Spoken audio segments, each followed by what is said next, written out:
E se o Charada não fizesse mais charada? Edward Nygma, o famoso Charada, o icônico vilão de Batman, que todos seus crimes são em voltas de uma charada, ele é aquele vilão que gosta de brincar e no final ele tem satisfação que o Batman descubra e o derrote. Ele surgiu originalmente na edição 140 da Detective Comics como um vilão para o Batman e o Robin, né? Porém, o Charada ele foi ganhando várias versões e cada vez mais ele começou a ter um pouco mais de complexidade, né? Ele era basicamente um vilão que ele surgia, tinha uma charada, alguma brincadeira que o Batman tinha que descobrir para derrotar ele. Por que diz que se o Charada não fizesse mais charada? Recentemente, nem tanto, né? Mas de uma edição chamada Batman Um Dia Ruim Charada, um quadrinho escrito por Tom King e desenhada por Mitch Gerads. É um quadrinho que conta um momento que o Charada simplesmente mata uma pessoa e não tem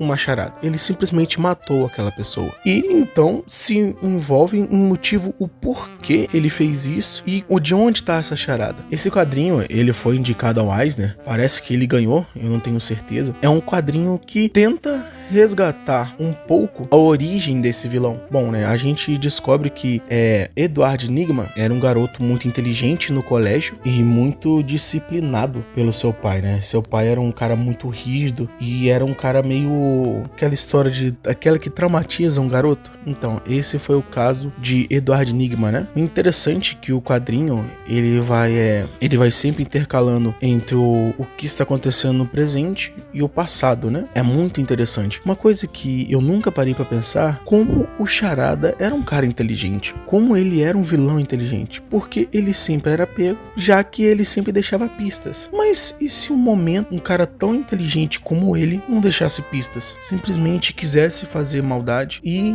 não deixasse nada assim pra conseguir descobrir onde ele tá, qual que é o plano dele? Essa é a grande premissa da história. Intercala entre o presente do Batman querendo entender o que tá acontecendo com ele e em paralelo contando uma parte da adolescência do Edward, né? E cara, pensa num quadrinho com bastante camadas. Não é tão simples assim. E uma coisa que é impressionante é a narrativa usada, né? A arte, ela é bem ímpar. Ela é diferente que a das normalmente usadas nas histórias de quadrinhos, né? Mas funciona muito bem. E, cara, pensa num começo de quadrinho impactante, cara. É um começo muito bom. As 4 primeiras páginas é simplesmente uma cena. E simplesmente ela é cortada para o Charada. Cara, pensa numa história boa. Bom, Um Dia Ruim do Charada é uma história muito interessante, aborda um vilão de uma maneira um pouco mais vilanesca, porque Charada, apesar de tudo, ele ainda tem um ar um pouco infantil, e como um cara com a inteligência desse homem, se um dia ele quisesse simplesmente despirocar o trabalho que ele daria para o Batman. Mas a gente tem uma boa resolução, um bom desenvolvimento. Aqui, cara, você vai ver uma história que não necessita de você ter lido diversos quadrinhos, né? Que eu acho que é o grande problema de muitas histórias de super-heróis, né? Porque você tem que ter lido um monte de coisa para entender o que tá acontecendo. Mas se você quer ler algo interessante, impactante e com uma boa história, Batman Um Dia Ruim do Charada, escrito por Tom King, e os desenhos de Mitch Gerads, é uma boa pedida, cara. Você não vai se arrepender. Ainda tem outros, né? Tem